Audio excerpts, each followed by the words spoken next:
د فرانس په پیرس کې هغه نړیوال کانفرنس نن پیل شو چې د ترهګرو ډلو د مالی سرچینو په وچولو پکې خبرې کیږي. د غونډه کې د 22 هیوادونو استازي برخه لري.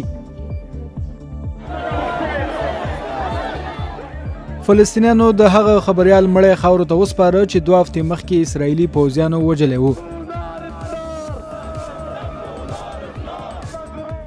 40 کلن احمد ابو حسین د یوې مظاهرې د پوښښ په مهال وویشتل شو. د جنوبي کوریا ولسمشر به د اپرېل په 20مه پخپله د شمالي کوریا د مشر هرکلي لپاره سرحد ته ورځي. د هغه یو سلاکار ام جونګ سوک خبرلان ته ویل د دواړو هیوادونو ترمنځ په 10 کلونو کې اول ځل داسې خبرې کیږي. فکر کوم شمالي کوریا به مهم پوځي چارواکي هم رالیږي.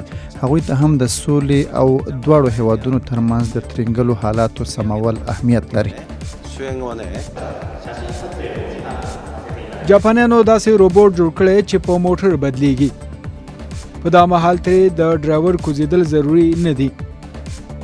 پخوا داسې ماشینونه یوازې په فلمونو کې ښکارېدل.